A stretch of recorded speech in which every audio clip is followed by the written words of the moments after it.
Essence Magazine is under fire. There is an open letter with the hashtag Black Female Anonymous, and it's posted on medium.com. And I'm going to read a little bit of it, and I'd love to hear your opinion, and of course you too, Drew. The Essence brand promise is fraudulent. The once exalted media brand dedicated to Black women has been hijacked by cultural and corporate greed and an unhinged abuse of power.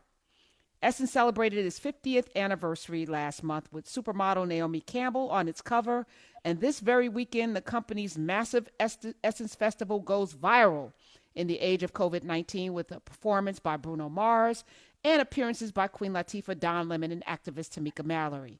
Historically a haven for Black female media professionals who couldn't get roles at major publishers like Hearst and Condé Nast due to racial bias, the magazine's first cover in May 1970 boldly presented a Black woman in a natural fro with a tantalizing cover line asking Black men, "Do you love me?" Today, the company's predominantly Black female workforce is asking Essence itself, "Do you love us like we love you?" And it goes on, and it is woof. It's scathing. It's tough. It's tough to read. It is tough to read. What are your thoughts? I grew up in a household where my mother got Essence magazine every month for as long as I could remember, and my mom would dog ear pages of it, would tear out certain pages that had like a particular product that she might like. I remember being younger and I gave her Susan Taylor's book because Susan Taylor was, famously the editor-in-chief and co-founder of Essence for years and years and years. And I just sat in on what I felt like was the closest thing to church I've been to in a long time, where Susan Taylor came and spoke to a group of African Americans in a corporate space that I sit in. And it's sad to kind of hear the way that these folks are saying what they're saying about their Essence experience, because so many of the Black women I know in media have Essence on their resume. Like, great authors and reporters and editors in other places have Essence on their resume. But that was primarily under Susan. Yeah, that was primarily under, and again, Essence was actually founded by a couple of Wall Street Black men who put 4 junior Wall Street Black men in a room. It was going to be called Sapphire. They settled on Essence. Susan Taylor worked for one of them. She became the face of it, and then she became the person that shepherded it through, because they didn't have the sensibility. And under her tutelage, under her leadership, it became what my mama had in her house as well. In our house, every month, Essence, Ebony, and Jet came to the Hunter house. And it, in many ways, was a staple of what it meant to be a Black woman. And I started to see a shift when they were packaging it to sell, to get that money. And listen, money's great. Drew and I talk off mic. Money is great. We all need it, and we all want it to some level for the freedom that it buys. But what does it profit a man to gain all of that money and lose the very soul of the thing, the very essence of your soul, just to carry it forward? And I think a lot of spaces have lost the essence of its soul, and they've sold out literally for dollars. Yeah, I can't judge it, but I am. It's crazy. It's crazy to see some of the allegations that are there. Essence Magazine's ownership just actually responded to the open letter. They just dropped a response online, and I was actually super encouraged, Karen, when Rich Dennis put up the money to buy Essence back from Time Inc. and make it a Black-owned organization again. Rich Dennis and his team of Shea Moisture fame, multi-millionaire, who said, "I'm going to take this media company and bring it back to Black ownership." And it was at that point, only 2 years ago, at that point was still under the leadership of Michelle E. Banks, who had been editor-in-chief and president of Essence for a while. And, Michelle has recently stepped down, they've now brought on someone that I have an incredible amount of respect for, former Chief Diversity Officer from Target, Carolyn Winga, has just been brought on as Chief Culture and Revenue Officer for Essence Ventures, in what was explained previously as going to be their sort of cultural turnaround for the brand. It's ironic that all of this comes out like the day after she walks in the door, right? I hope that this is a point of reckoning for the brand and they get it together, because Black America needs Essence. I think the Black community needs Black-owned media to do right by Black people. We need them to get their shit together. If it's not. So let me ask you, and it begs a question, one that I've been struggling with for a minute, media-wise, sitting in the Daily News for 16 years and watching literally media change in front of my eyes, watching the devolvement of journalism. I witnessed it. I saw it happening. And once it started going off the rails, I was like, I don't know if we can come back from this.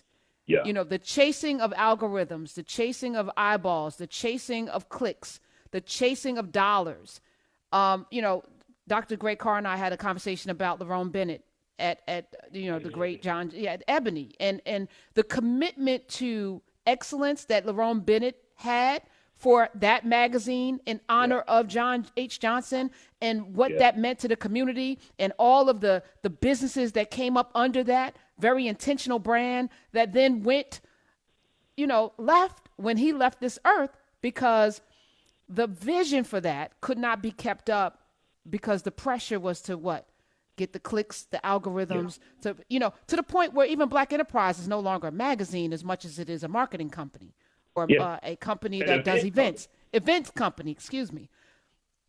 How did that happen? Where we no longer get that good, that good information about new companies that were started, Black-owned companies in the tech space. I mean, they clearly could be, but they're driven by something else, because they can't pay their bills, they can't pay their people unless they have those dollars come in. And even I have a YouTube channel.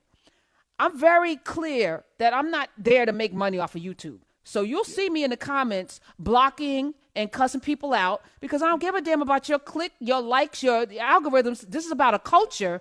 And if you're not here being a part of this family, working towards the same goodness, and it's not about censorship, it's about intentionality. This is a space of movement. And if you're here just to bitch and complain and to be a troll, there's no space for you. And I don't care about your clicks and algorithms, because I don't make my money off of YouTube. So go ahead with that. But most people on YouTube make their money. So they need the fights. They need the dissension. They need the clickbait. They need you to click. And so it's interesting. They need the overindulgence and overemphasis on celebrity. I remember Essence magazine putting Ray Thornton on the cover of Essence magazine. And I remember my mom, I was young, I was still in high school. My mom sat me down, and with that issue of Essence magazine, to talk to me about HIV. Wow. And that it don't look like a skinny dying white boy. That's what my mama said. She said HIV does not look like a skinny dying white boy like you may see on TV. Like this can happen to anybody, and all of the things that I need to be careful about. And my mom had that conversation with me, and I remember the cover of the magazine clearly. Beautiful Black woman on there with all of the red in the background when Ray Thornton talked about her experience as an HIV positive woman, right? And I think about that journalism, probably the number of lives, Black and female lives that journalism saved. Amen. Right? And so I want Essence to survive, but it's a tale that says to you that you can't double down on Black culture and serving Black people if you don't take care of the Black people inside. You got to take care of the Black people inside the house first. So it makes me think about all these corporations that are giving out dollars, and they're pledging these millions of dollars to this and pledging millions of dollars to that. How are you taking care of the black people inside the house, helping you make those decisions too? You need to make sure that you double down on over-serving them as much as you double down on over-serving the people outside. Don't fall into the optics. Do the work inside. And my hope is that whatever it happens, with Essence, as this goes down, because the anonymous group is talking about that Medium article is day one, day two. That they got some other stuff that they're going to share if these folks don't step down. But it's a cautionary tale. Is that black folks are tired of this bullshit, but we haven't been tired enough. But Drew, if we're being 100, we haven't been tired enough because we've allowed people to feed us sugar candy, rock candy. For decades, and we haven't demanded more. And we've told them, based on our clicks and algorithms, that this is what we want. We want the Shade Room, and we want Media Takeout, and we want TMZ, and we want Monique on the cover before she became the Monique that was calling everybody out 3 times in a year. I remember this one year, and I'm like, 3 times we're going to put Monique on because she's popular? 3 times because you're based on your numbers, these are the magazines that sell the most, so we're going to put her on again, and then we're going to put her on again. And I'm like, I love Monique, but really? Like, there are no more, like, never having Condoleezza Rice, who is a complicated figure, just to even challenge and hold her accountable. She's a black woman in America. You may not like her politics or how she moves in the world, but there are little girls out there that need to hear the back and forth. That's one person that I don't think, when we're talking about not everybody should come into the room and we shouldn't entertain everybody. She's somebody I would like to know what in the hell a woman that grew up in the backdrop of those 4 little girls being blown up. One of them was your friend, those 4 little girls in that church in Birmingham, Alabama. Your daddy was a preacher. How do you get there? Because she's not Candace Owens, who has used her platform to denigrate. She's done something different, and I'm curious about that. Not one time, and I even asked Ed Lewis about that. She can't be on the cover? Yeah. What is that? 866-801-8255. You mean to tell me that you can have, and everybody knows I love Beyonce, but you can have Beyonce on the cover 4 or 5 times, but never Ursula Barnes? Come on. But never Ursula Barnes? Are you serious right now? Never seen Ursula Barnes on the cover of a black magazine. And she is a history maker still today. Come on, Drew. And still talking about the fact that just recently telling folks, don't call me asking me where to find black folks. I'm not an HR manager. You have all of these companies have done all of these things. And you mean to tell me that you could hire somebody or their whole job is to find black people all day long. And even if they had to just pick up the phone and call people, you can do that, right? You mean to tell me Ursula Barnes hasn't been on the cover? And if you don't know who she is, Google is your friend. So we're going to make people actually go search now. Let's go search. 866-801-8255. Go down some rabbit holes. And this is the other thing, people, how come I never heard of you? Why isn't your platform bigger? Blah, blah, blah. And it's like, nobody needs a big platform to do work, per se. Yeah. Just do the work. And, the big platform comes in the work that people are doing that you've trained or that you've inspired, And I think if we spend more time not just celebrating people who are doing things, but actually giving breath to them by like you just did today with Ursula Barnes. Thank you for that. Like we gotta stop getting into this celebrity end all. Like the biggest thing that Essence has been known for in the last couple of years is that damn Girl Trip movie and their festival. Which what comes out of it besides a good time? I mean, really. 866-801-8255. I'm all for a good time. Drew likes to ride horses and drinks Hennessy. But in the midst of all of that, he's also doing work.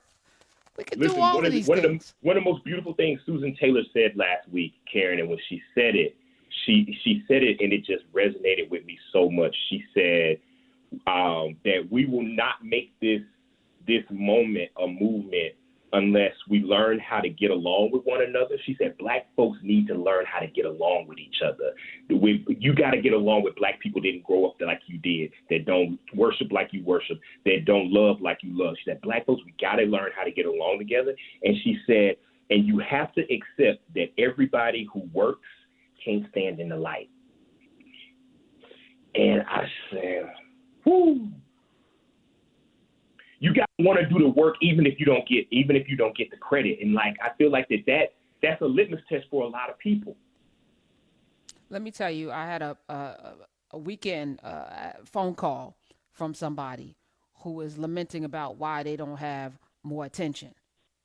And why does this person have attention? And why does this person have attention? And this person is this person and that person. And I was like, well, what are you doing?